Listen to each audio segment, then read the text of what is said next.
जी बच्चों, अस्सलाम वालेकुम। मुझे उम्मीद है कि आप खैरियत से होंगे और अपने मिड टर्म एग्जाम की तैयारी में लगे होंगे। बच्चों, आज का हमारा जो वीडियो लेक्चर है ये बेटा मिड टर्म एग्जाम की के पेपर पर मुश्तमिल है। और इंशाल्लाह आज मैं आपको कॉलेजिएट का मिड टर्म एग्जाम का पेपर समझाऊंगा। ठीक है, आप एग्जाम देने के बाद अपना पेपर चेक कीजिएगा और अपनी गलतियां खुद ही पॉइंट आउट कीजिएगा। ठीक है, जिन बच्चों ने खुदा न खास्ता ये पेपर नहीं दिया, इसकी तैयारी भी अच्छी तरह से कर लीजिएगा। ठीक है, आइए अपनी बात शुरू करते हैं। ठीक है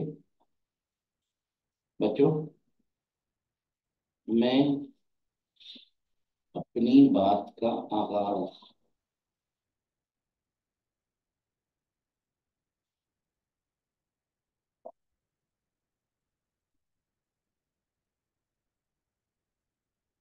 मिड टर्म एग्जाम के पेपर से स्टार्ट कर रहा हूँ। ठीक है, और आप जानते हैं कि सबसे पहले आपसे डिस्कस करने हैं एमसीक्यूज। बच्चों, 17 एमसीक्यूज आपने तैयार करने हैं। ठीक है, number 1, dash puzzle lowest ionization energy. बच्चों, आपको 4 मेटल के नाम दिए हुए हैं।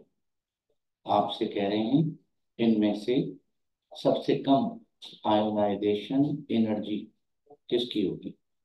यानी यानी कौन से एटम में से इलेक्ट्रॉन सबसे पहले निकले। ओके बच्चों, जो सबसे लार्जर है इन तमाम एलिमेंट में, सबसे लार्जर बच्चों ये अल्कली मेटल। अल्कली मेटल में से इलेक्ट्रॉन निकालना सबसे आसान काम होता है, इसलिए lowest ionization energy alkali metal की होगी। Electronic configuration of copper +2। बच्चों, कॉपर 29 होता है और इसकी कॉन्फ़िगरेशन होती है 1s2 2s2 2p6 3s2 3p6 3d10 4s1। ठीक है, मगर ये चूंकि +2 है इसलिए 4s1 सबसे पहले इलेक्ट्रॉन यहां से निकलेगा, तो 4s1 जो है वो 4s0 हो जाएगा। फिर एक इलेक्ट्रॉन 3d में से निकलेगा, तो 3d10 से 3d9 हो जाएगा। अब आप गौर कीजिए कि कॉपर +2 की कॉन्फ़िगरेशन। बच्चों, अगर कॉपर 0 होता तो डेफिनेटली आंसर ये था, लेकिन कॉपर +2 है इसलिए इसकी कॉन्फ़िगरेशन 4s0 3d9 होगी। और बच्चों, transition metal complex ion show colour. Transition metal के जितने भी आयन हैं वो कलर शो करते हैं, और कलर शो करने की आपसे वजह पूछ रहे हैं कि ट्रांजिशन मेटल के जो कॉम्प्लेक्स आयन हैं वो कलर शो करते हैं लार्ज साइज की वजह से, पैरामैग्नेटिज्म की वजह से, वेरिएबल वैलेंसी की वजह से, ट्रांजिशन ऑफ इलेक्ट्रॉन। बच्चों, करेक्ट आंसर है transition of electron. Lower energy lower energy trio में से इलेक्ट्रॉन हायर एनर्जी में जाता है। यानी इलेक्ट्रॉन इलेक्ट्रॉन T2G में से EG में जाता है, तो ट्रांजिशन ऑफ इलेक्ट्रॉन इसका correct answer. Alkane undergo addition reaction, substitution reaction, both, none. बच्चों अल्केन सैचुरेटेड हाइड्रोकार्बन है, कुछ भी ऐड होने की गुंजाइश नहीं होती, इसलिए अल्केन सब्स्टिट्यूशन रिएक्शन करते हैं। The presence of triple bond in a compound is a sign of saturation, unsaturation, substitution, combustion. Triple bond sign है अनसैचुरेशन का। ओके, ठीक है बेटा, ये करेक्ट आंसर है आपके। Next, glucose and fructose. आपको मैंने क्लास में बताया था कि ग्लूकोज ऐसा होता है। बच्चों ग्लूकोज ऐसा होता है, ठीक है, ग्लूकोज ऐसा होता है। और फ्रक्टोज, बच्चों फ्रक्टोज ऐसा होता है, ठीक है। और ग्लूकोज में अल्डिहाइड होता है और फ्रक्टोज में कीटोन होता है, ठीक है। बाकी कार्बन हाइड्रोजन ऑक्सीजन दोनों में बराबर है। इसका मतलब ये हुआ कि ग्लूकोज और फ्रक्टोज इन दोनों में फंक्शनल ग्रुप का फर्क है। तो फंक्शनल ग्रुप आइसोमेरिज्म होता है ग्लूकोज में भी और फ्रक्टोज में भी। बच्चों CH2 ग्रुप इज कॉल्ड, हमने जब होमोलोगस सीरीज का टॉपिक पढ़ा था तो मैंने आपको बताया था कि होमोलोगस सीरीज के जो मेंबर होते हैं उनमें CH2 का फर्क होता है और CH2 को कहते हैं मीथाइलिन ग्रुप। तो करेक्ट आंसर इसका मीथाइलिन ग्रुप है। बच्चों element having one valence electron in their valence shell are known as, सिर्फ अल्कली मेटल हैं जिनके वैलेंस शेल में वन इलेक्ट्रॉन होता है। तो करेक्ट आंसर है alkali metal. This gas is use for ripening of fruits. आप जानते हैं इथीन वो गैस है जो फ्रूट्स की राइपनिंग के लिए इस्तेमाल होती है। बच्चों dash is an example of super oxide. Super oxide वो होते हैं जिनमें ऑक्सीजन का ऑक्सीडेशन -2 होता है, तो -½ होता है, सॉरी। बच्चों आप अगर गौर करें NaO -2, सॉरी +1 और -1, ये सुपर ऑक्साइड नहीं है।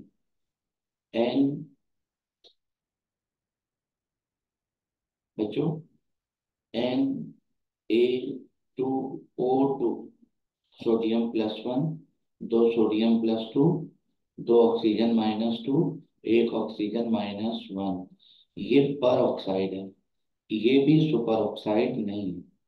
और बच्चों Na2O, सोडियम +1, दो सोडियम +2, एक एक ऑक्सीजन -2 और -2, ये भी बच्चों सुपर ऑक्साइड नहीं है।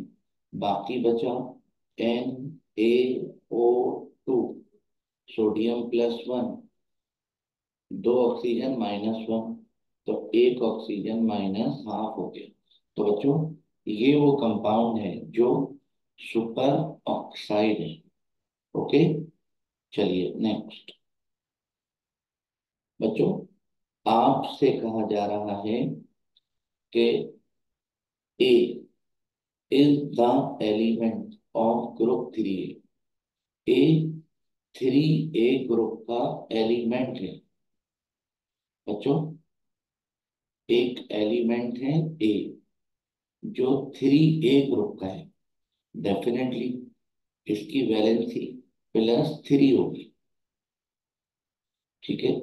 विच विच बी बिलोंग टू सिक्स से, बी जो है वो सिक्स से ग्रुप का है, तो सिक्स से ग्रुप का है तो डेफिनेटली -2 होगा।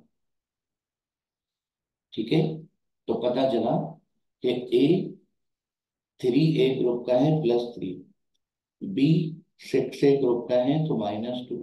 When A react with B form, A और बी जब रिएक्ट करेंगे तो इसकी वैलेंसीज को बच्चों क्रॉस होगा, तो ए की वैलेंसी बी के नीचे और बी की वैलेंसी ए के नीचे, तो कंपाउंड जो बनेगा वो A2B3 होगा।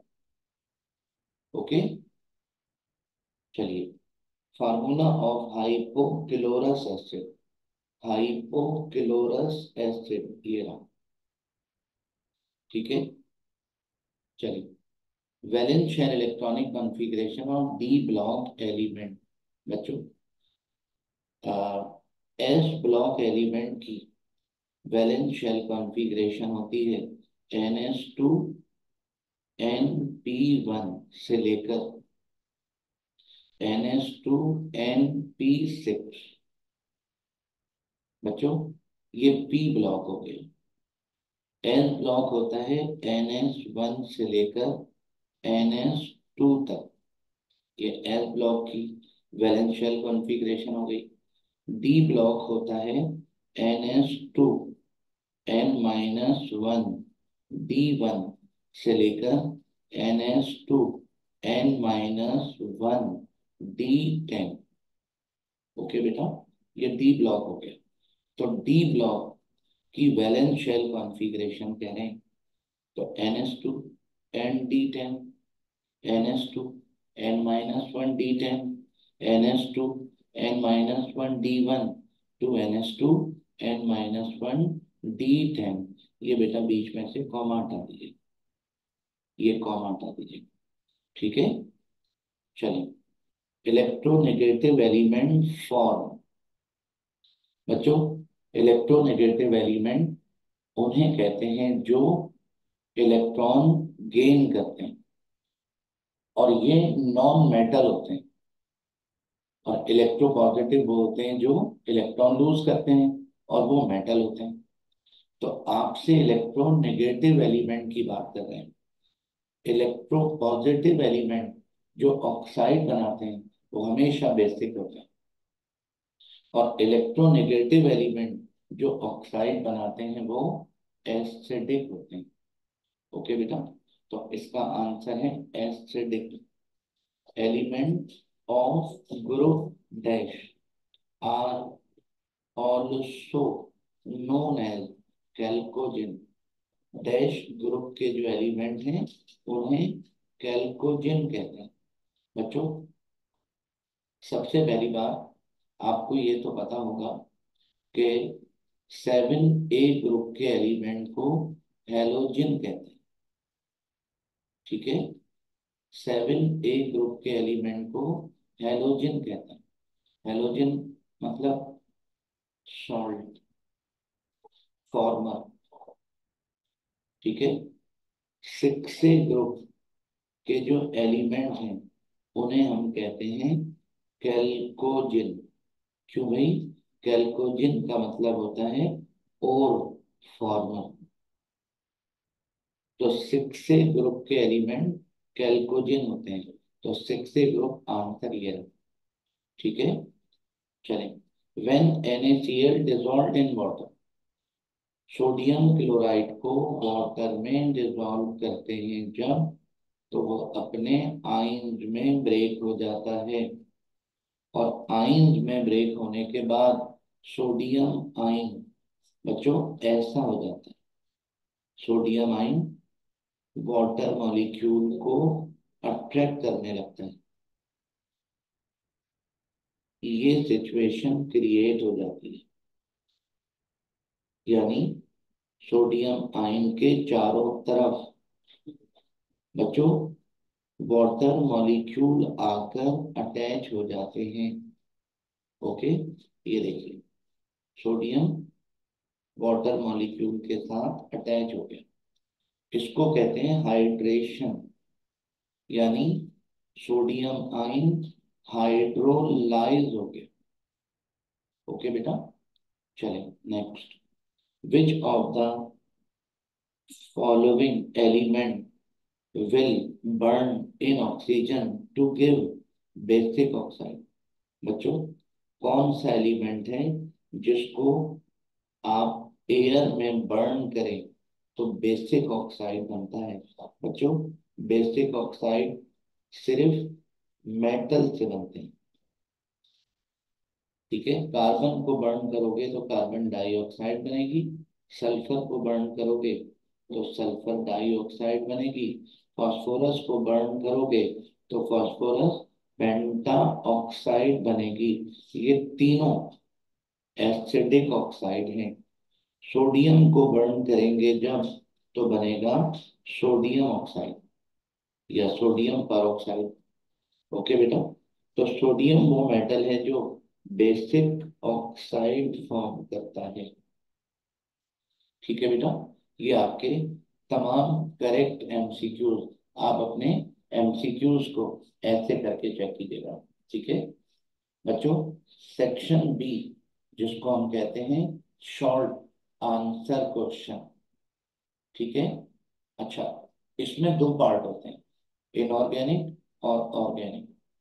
ठीक है, आपसे कह रहे हैं डिफाइन करना है डाइगोनल रिलेशनशिप। तो आपने क्लास में डिस्कस हो चुका है, डाइगोनल रिलेशनशिप ऐसे रिलेशनशिप को कहते हैं। ठीक है, लिथियम रिजेंबल करता है मैग्नीशियम के साथ, और बच्चों बेरिलियम रिजेंबल करता है एल्युमिनियम के साथ, बोरॉन रिजेंबल करता है सिलिकॉन के साथ। इस तिरछे रिलेशन को हम डाइगोनल रिलेशनशिप कहते हैं। ओके बेटा, और तीन पेयर दिए हुए हैं, एक दो तीन, इन तीनों पेयर में आपने डाइगोनल रिलेशनशिप बताना होगा। ये तमाम बातें आपसे क्लास में डिटेल में डिस्कस हुई, मगर इस क्वेश्चन का जवाब आप अगर ऐसे करके लिख दें तो आपका ये आंसर कंप्लीट हुआ। ये बच्चों क्वेश्चन नंबर 2 पार्ट 1 था। चलते हैं क्वेश्चन नंबर 2 पार्ट 2 की तरफ। आपसे आपसे एनी फोर का यूज पूछ रहे हैं। तो बच्चों सबसे पहले ऐसे करके टेबल बनाकर जवाब देंगे आप। बेकिंग सोडा इस्तेमाल होता है बेकरीज में to prepare various food item.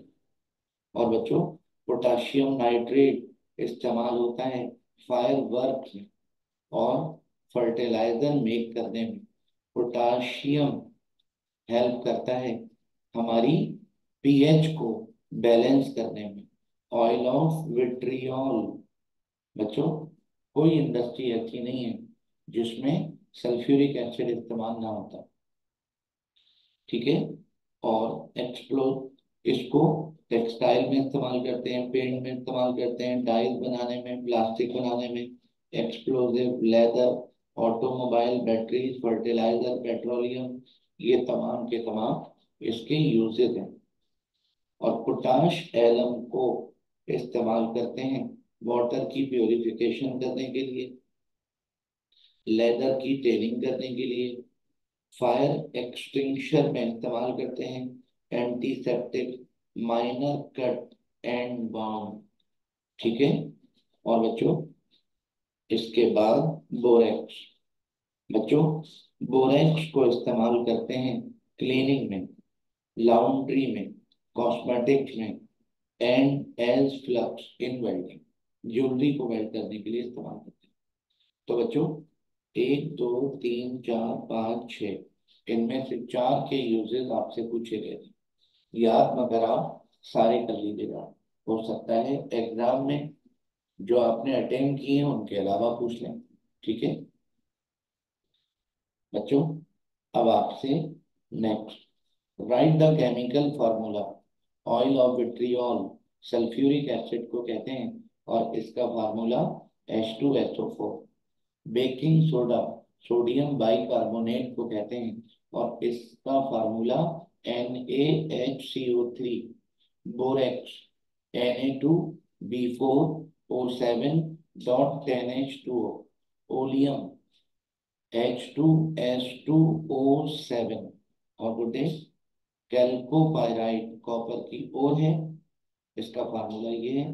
Bleaching powder CaOCl2, caustic soda NaOH, washing soda Na2CO3.10H2O, alum K2SO4.Al2SO4.24H2O, और बच्चों सिलब, सिलब आयरन सिलिकेट को कहते हैं सिलब, और बच्चों rust Fe2O3।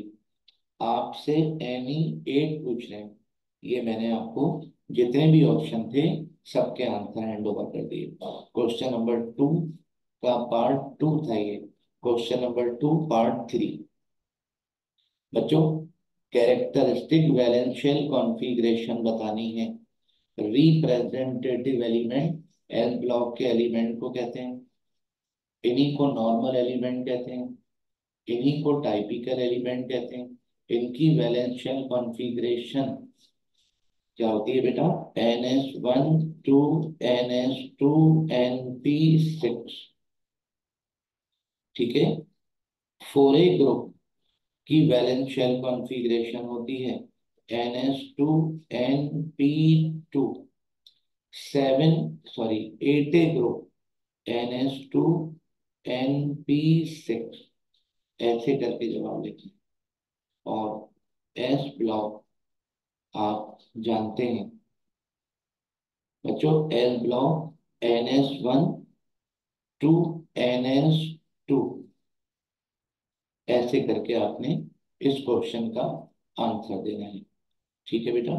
Question number 2 part 3, इसका ऑप्शन है और। What is flame test? क्या करना होगा आपको? फ्लेम टेस्ट बताना होगा कि फ्लेम टेस्ट क्या होता है। ठीक है। क्वालिटेटिव मेथड है use to identify presence of alkali metal. Okay बेटा। मेंशन करना है colour of flame test of alkali metal. Alkali metal के जो फ्लेम का कलर होता है वो बच्चों ये होता है। ठीक है। और इसकी वजह, इतनी सी वजह लिखकर ये वाला टेबल बना दीजिएगा इस तरह। ये आपसे क्लास में डिस्कस हो चुका है। ठीक है। सिर्फ मैं आपको ये बता रहा हूँ कि जवाब ऐसे देना। ठीक हो गया। और बच्चों उसके बाद आपने क्वेश्चन नंबर 2 का पार्ट 4, गिव सिग्निफिकेंस रीजन, आपको रीजन देना है। Number 1, fluorine strong oxidising agent है। फ्लोरीन बच्चों पीरियोडिक टेबल का एक्सट्रीम लेफ्ट है, इसकी इलेक्ट्रोनेगेटिविटी सबसे ज्यादा होती है। ठीक है। ये इलेक्ट्रॉन को हर सूरत में हासिल करता है। ये दुनिया का सबसे स्ट्रॉन्ग ऑक्सीडाइजिंग एजेंट है। हाईएस्ट इलेक्ट्रोनेगेटिविटी की वजह से, स्मॉल साइज की वजह से। Number 2, ionisation energy decreases from top to bottom. बच्चों ionisation energy top to bottom decrease होती है, और डिक्रीज होने की वजह टॉप टू बॉटम एटम का साइज इंक्रीज होता है, और साइज इंक्रीज होने की वजह से ionisation energy top to bottom decrease होती है। ठीक है बच्चों जी। Number 3, binding energy. Binding energy कहते हैं वो एनर्जी जो आउटर मोस्ट ऑर्बिट और पेनल्टीमेट ऑर्बिट से इलेक्ट्रॉन को निकालने के लिए रिक्वायर्ड होती है। तो बच्चों binding energy left to right increase होती है, और 3D सीरीज का आखिरी एलिमेंट है जिंक। इसलिए इसलिए सबसे आसानी से इलेक्ट्रॉन जिंक ही यूज करता है, इसलिए जिंक की बाइंडिंग एनर्जी बच्चों सबसे कम होती है। ऐसे करके आपने जवाब तैयार करना होगा। ठीक बच्चों, ये आपसे क्लास में अच्छा करके डिस्कस हो चुका है। और क्रोमियम की कॉन्फ़िगरेशन 4s2 3d5 होती है, 4s2 3d4 की बजाय। तो क्रोमियम का एटॉमिक नंबर 24 है। 1s2, 2s2, 2p6, 3s2, 3p6, 4s2, 3d4। जिसका भी 3d4 होता है वो अनस्टेबल कॉन्फ़िगरेशन कहलाती है। तो क्या होगा बेटा, 4s का एक इलेक्ट्रॉन 3d में चला जाएगा, तो ये बन जाएगा 4s1 3d5। ये जो 4s1 3d5 है, ये क्रोमियम की स्टेबल इलेक्ट्रॉनिक कॉन्फ़िगरेशन है अकॉर्डिंग टू होम्स रूल। ठीक है बेटा, इतना सा जवाब देना होगा। Acidity of hydrogen halide increase from hydrogen fluoride. बच्चों, hydrogen fluoride, hydrogen chloride, hydrogen bromide, hydrogen iodide, इनमें सबसे वीक बॉन्ड हाइड्रोजन आयोडाइड का है। लिहाजा हाइड्रोजन आयोडाइड को जब आप वाटर में डालेंगे तो सबसे ज्यादा आयोनाइज होगा, एच पॉजिटिव सबसे ज्यादा देगा। इसलिए एसिडिटी हाइड्रोजन हैलाइड में सबसे कम हाइड्रोजन फ्लोराइड की होती है, उससे ज्यादा हाइड्रोजन क्लोराइड, उससे ज्यादा हाइड्रोजन ब्रोमाइड, और सबसे ज्यादा हाइड्रोजन आयोडाइड की होती है। ओके बेटा, ऐसे करके आप इसका जवाब देंगे।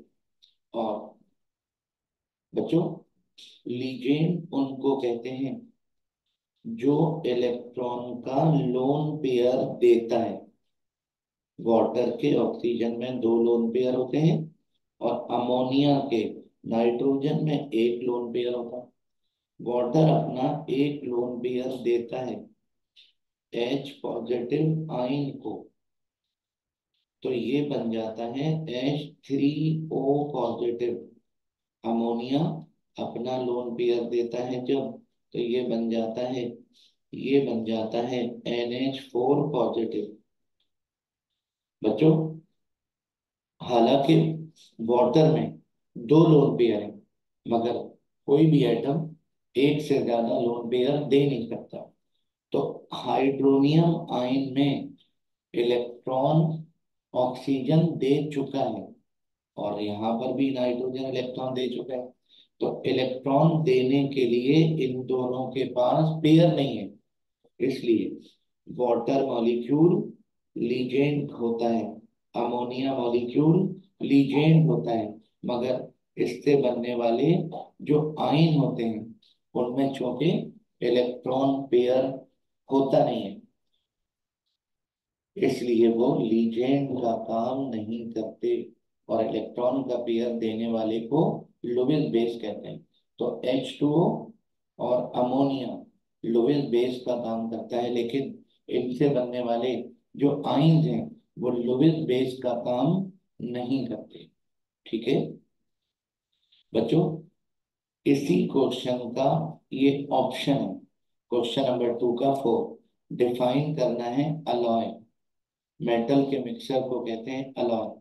इसके बाद आपने अलॉय कैसे बनता है ये बताना है, और उसके बाद आपने स्टेनलेस स्टील, ब्रास और ब्रोन, स्टेनलेस स्टील, ब्रास और ब्रोन, इनकी कॉम्पोजिशन ऐसे करके लिखी होगी। ठीक है बेटा, क्वेश्चन नंबर 2 का पार्ट 5। जी बेटा, ये दोनों लीजेंड हैं।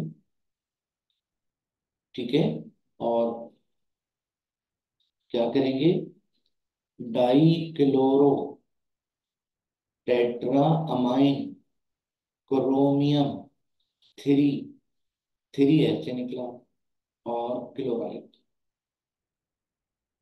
Potassium hydro, potassium tetra hydro oxy titanate, negative है, ICH टाइटिनेट 2।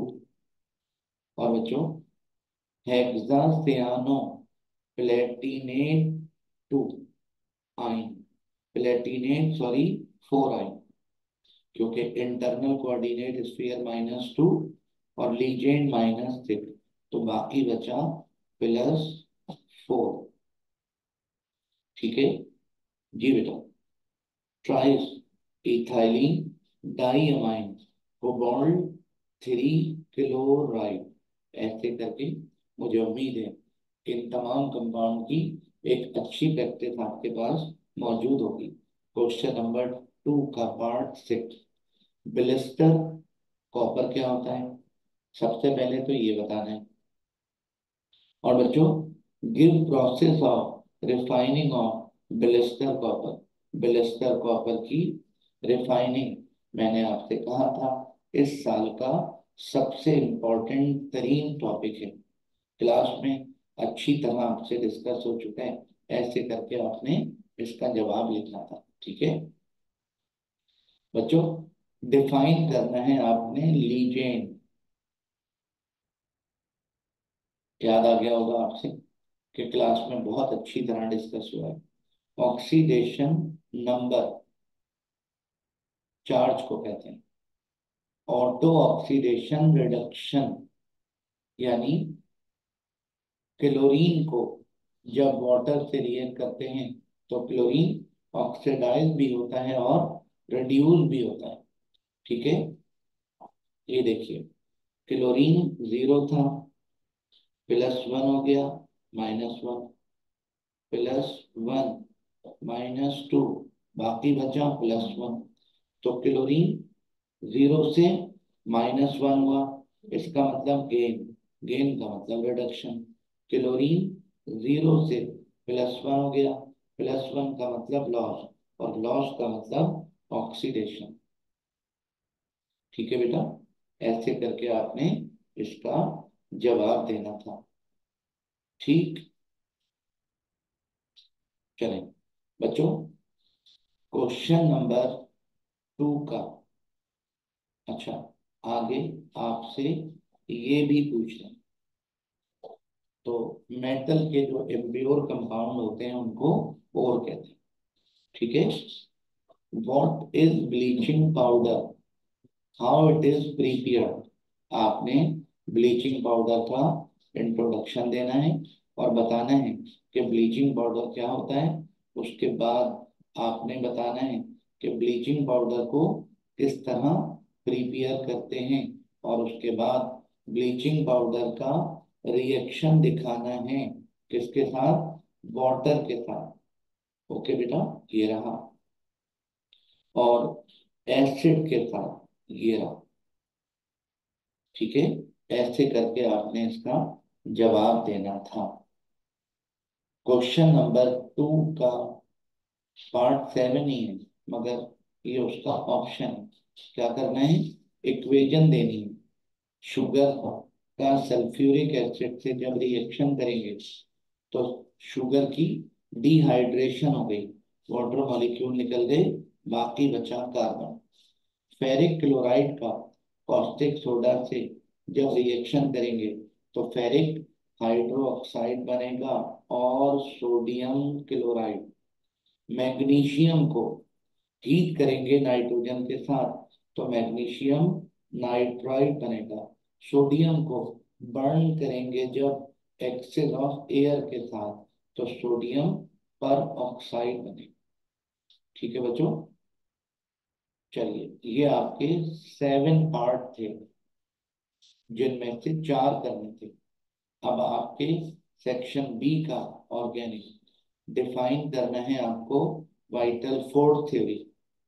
ठीक है, कैटिनेशन और फंक्शनल ग्रुप, और बच्चों ऑक्टेन नंबर, मुझे उम्मीद है ये सब आपको बहुत अच्छी तरह याद होंगे।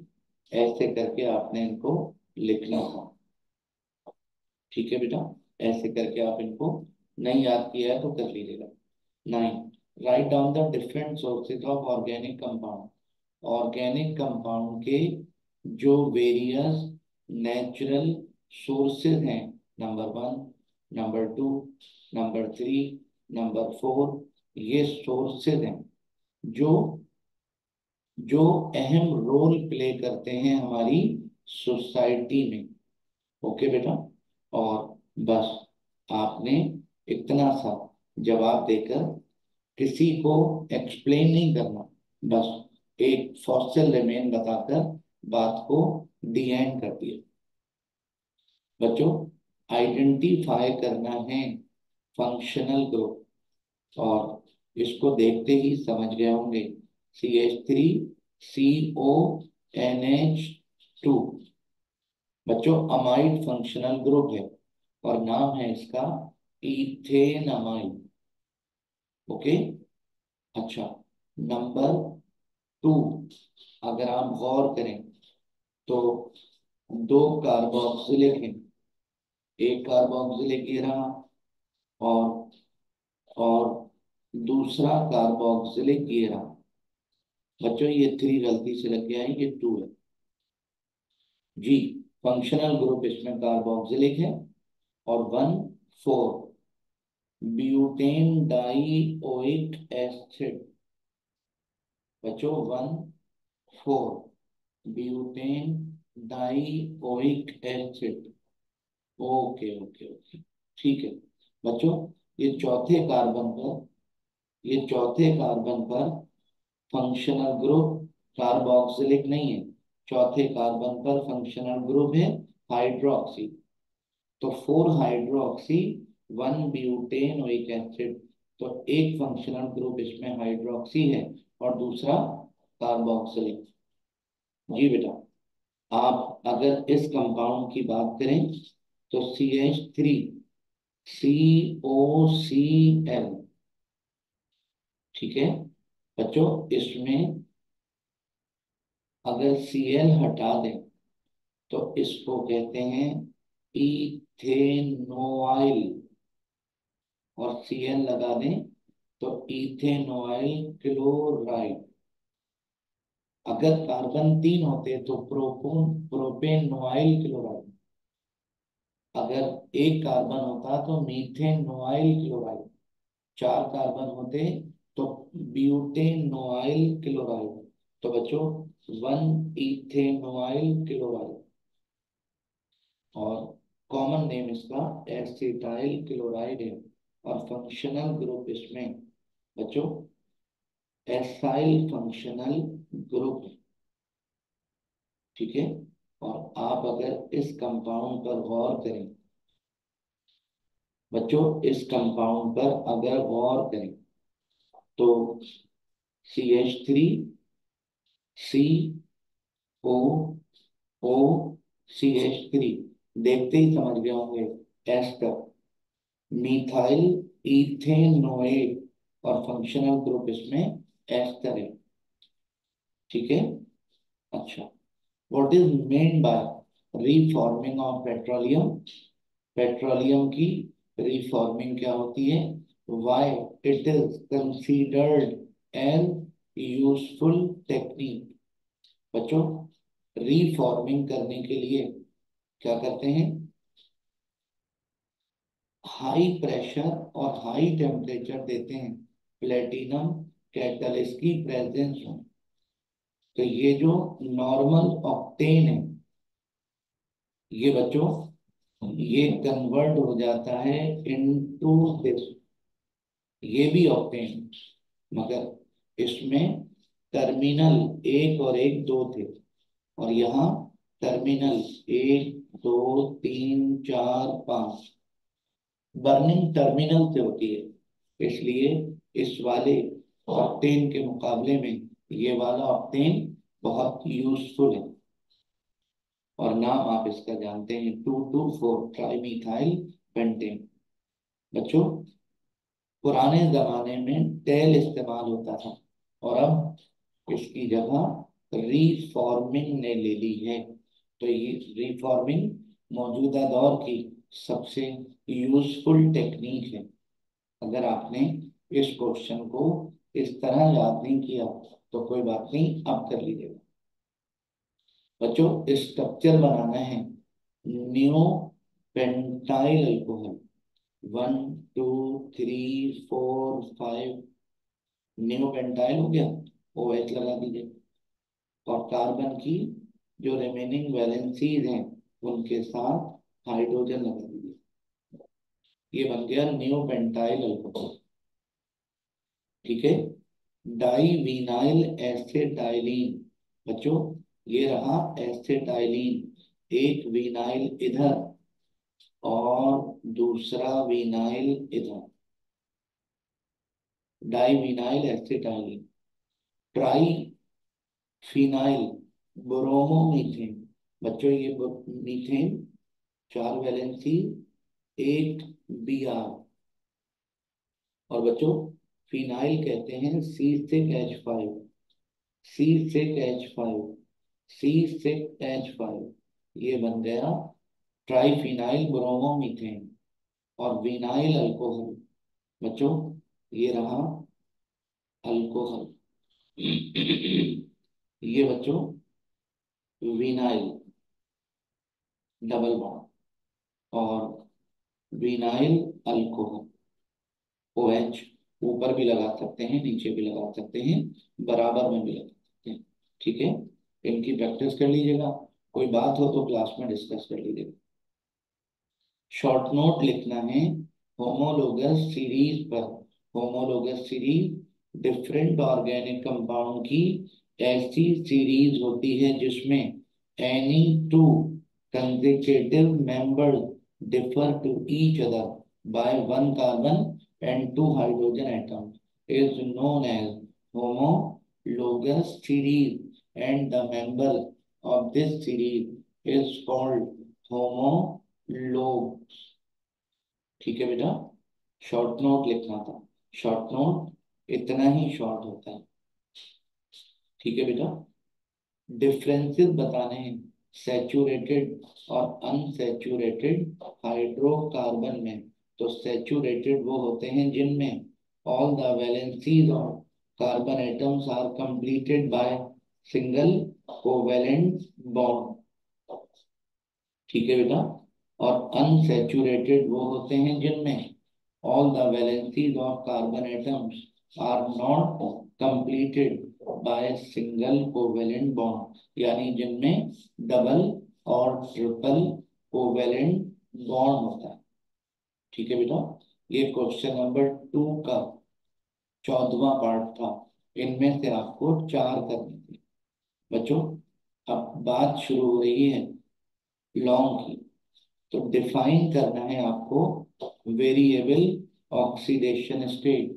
आपने चैप्टर नंबर 2 में ये तमाम ट्रांजिशन मेटल की प्रॉपर्टीज को क्लास में बहुत अच्छा करके डिस्कस किया था। ओके बेटा, और मुझे उम्मीद है ये सब कुछ आपको अब तक याद भी होगा और ये तमाम बातें आपसे इस तरह से हुई थी। ठीक है, फिलहाल मैं कोई आपको थ्योरी नहीं समझा रहा, इसलिए बता रहा हूं कि इस तरह से आंसर देना होगा। जी बेटा, आपने फ्लो डायग्राम बतानी है कांटेक्ट प्रोसेस के वेरियस स्टेप्स की। ठीक है, मैंने आपसे पहले भी कहा था इंट्रोडक्शन हटा सकते हैं और सिर्फ ये वाली आधी लाइन लिखकर आपने स्टेप। ये बच्चों पहला step purification of sulphur dioxide. सबसे पहले सल्फर डाइऑक्साइड बनाते हैं, उसको प्योरीफाई करते हैं और प्योरीफाई करने के बाद सल्फर डाइऑक्साइड को कांटेक्ट टावर में लाकर ऑक्सीडेशन करते हैं और फिर ली शैटलियर प्रिंसिपल लगाकर हम मैक्सिमम यील्ड हासिल करते हैं। उसके बाद सल्फर ट्राइऑक्साइड को सल्फ्यूरिक एसिड में एब्जॉर्ब करते हैं, ओलियम बनता है।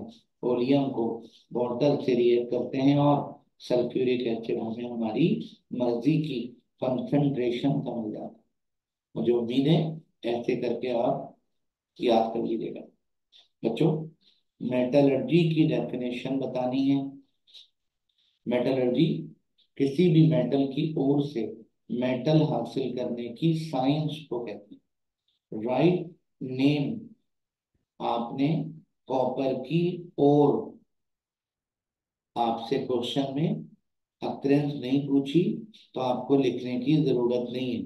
और बच्चों 1 2 3 4 5, और उसके बाद आपने, आपसे कह रहे हैं कि how blister copper is obtain for from purified chalcopyrite. बच्चों, प्यूरिफाइड का मतलब प्योर कॉपर पायराइड, जो कि कंसंट्रेशन के बाद मिलता है। तो आपने स्टार्ट कंसंट्रेशन से नहीं लेना, आपने स्टार्ट, बच्चों आपने जो स्टार्ट लेना है वो रोस्टिंग से लेना। तो कंसंट्रेशन वाला एक स्टेप स्किप करना था। सबसे पहले आप रोस्टिंग बताएंगे। बहुत डिटेल में आपसे ये सब कुछ डिस्कस हो चुके हैं, वीडियोस के साथ डिस्कस हो चुका है। स्मेल्टिंग इसका अगला स्टेप था, तो रोस्टिंग और बच्चों स्मेल्टिंग, क्योंकि कंसंट्रेशन हमने पूछी नहीं इसलिए ये स्टेप 1 हो गया और ये स्टेप 2। और बच्चों इसके बाद बेसिमराइजेशन, ये हो गया स्टेप 3। मोस्ट इम्पॉर्टेंट क्वेश्चन है ये। और बेसिमराइजेशन कंप्लीट हुई और बिलिस्टर कॉपर हमें ऑब्टेन हो गया। दैट्स इट, बात फिनिश। ठीक है बच्चों, ऐसे करके याद करना था और ऐसे करके लिखना था। चलिए, क्वेश्चन नंबर, ये जो ये जो हमारा सवाल था ये बेटा लॉन्ग का था। क्वेश्चन नंबर 3 और क्वेश्चन नंबर 3 के बाद बच्चों क्वेश्चन नंबर 4 का ए, caustic soda Castner killer method से कैसे ऑब्टेन करते हैं। ये तमाम डिटेल आपसे क्लास में डिस्कस हो चुकी है। और बच्चों फिलहाल सिर्फ बताना ये है कि कास्टनर किलर मेथड से कॉस्टिक सोडा ऑब्टेन इस तरह करते हैं। तो कंस्ट्रक्शन बताने के बाद, डायग्राम लिखने के बाद वर्किंग स्टार्ट करेंगे। पहली वर्किंग, क्लोरीन गैस हमें ऑब्टेन हुई और दूसरी वर्किंग हमें हमें बेटा अमलगम ऑब्टेन हुआ। अमलगम को डेनूडर में डाला तो हमें कॉस्टिक सोडा ऑब्टेन हो गया। एडवांटेजेस में बच्चों ये दो एडवांटेजेस हो गए और ये दो डिसएडवांटेज हो गए। मैंने आपसे कहा था कि ये मोस्ट इम्पॉर्टेंट क्वेश्चन है, लाजमी करके जाना है। ठीक है, क्वेश्चन नंबर 4 का B, define briefly and discuss group and period trend in S block। Ionization energy का ट्रेंड आपने सिर्फ एस ब्लॉक के लिए डिस्कस करना है। हमने तो पूरे रिप्रेजेंटेटिव के लिए किया था, लेकिन ये एस ब्लॉक की बात कर रहे हैं। तो एस ब्लॉक में आयोनाइजेशन एनर्जी का ट्रेंड ये रहा, इलेक्ट्रोनेगेटिविटी का ट्रेंड ये रहा। बच्चों ऐसे करके बाकी 3A 4A 5A 6A 7A इन तमाम ग्रुप्स को आप ड्रॉप कर देंगे। और एस ब्लॉक की बात कर रहे हैं तो एस ब्लॉक में आयोनाइजेशन एनर्जी, इलेक्ट्रोनेगेटिविटी और एटॉमिक रेडियस का आपसे ग्रुप ट्रेंड पूछ रहे थे। तो बात बेटा यहाँ पर मुकम्मल हुई। ठीक है, याद रखिएगा ये शॉर्ट नहीं है, ये लॉन्ग है। बच्चों इसके साथ ही ऑर्गेनिक डिफाइन करना है पॉलीमराइजेशन को, और ये देखिए टेरेप्थेलिक एसिड, इथाइलिन ग्लाइकोल, इन दोनों की पॉलीमराइजेशन हुई, और पॉलीमराइजेशन के नतीजे में ये बन गया बेटा पेट। तो एग्जाम्पल मांगी थी, एग्जाम्पल दे दी। इसके बाद आप इसको क्लास में डिस्कस करना चाहें तो कर लीजिएगा, वैसे मैं कर चुका हूँ। बच्चों, आइसोमेरिज्म की डेफिनेशन और एग्जाम्पल, बायोटेक्नोलॉजी की definition, destructive distillation of coal की डेफिनेशन, ऐसे करके लिख लो, ठीक है। और बच्चों, बकी बॉल क्या होता है ये बताना है, और इसका स्ट्रक्चर एक्सप्लेन करना है बच्चों। और स्ट्रक्चर एक्सप्लेन करने के बाद टू प्रॉपर्टीज और टू यूजेस, ऐसे करके बेटा आपका जवाब मुकम्मल हो गया। ये क्वेश्चन नंबर 5 का बी पार्ट था, ठीक है। क्वेश्चन नंबर 6, क्या करना है, कोल की डिफरेंट टाइप बतानी है और एक दूसरे से कैसे डिफर करते हैं। तो पीट, लिग्नाइट, बिटुमिनस और एंथ्रासाइट, ये कोल की 4 टाइप कंप्लीट हुई, ठीक है बच्चों। और क्वेश्चन नंबर 6, डिफरेंशिएट करना है किसको, ऑर्गेनिक कंपाउंड की पार्शियल सिंथेसिस और टोटल सिंथेसिस। आप जानते हैं कि पार्शियल सिंथेसिस क्या होती है और टोटल सिंथेसिस क्या होती है। ये बच्चों आपका मैकॉलेजेट का मिड टर्म एग्जाम का पेपर कंप्लीट हुआ।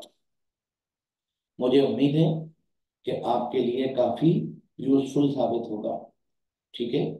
और मेरी ये कोशिश अगर आपको अच्छी लगी हो और तो मुझे कमेंट कीजिएगा, मुझे बताइएगा। और वैसे भी कोई हमारे काम आ रहा हो तो उसको अप्रिशिएट करना चाहिए। मुझे उम्मीद है ये लेक्चर आप तमाम बच्चों के लिए आसानी का साबित होगा, आसानी साबित करेगा, और आप चेक कर लेंगे कि आपने पेपर में गलतियां कौन कौन सी की हैं, ठीक है। बाकी इंशाल्लाह आपसे अगले लेक्चर में मुलाकात होगी। तब तक के लिए मैं आपको खुदा हाफिज कहता हूँ। अपना बहुत ख्याल रखिएगा। खुदा हाफिज।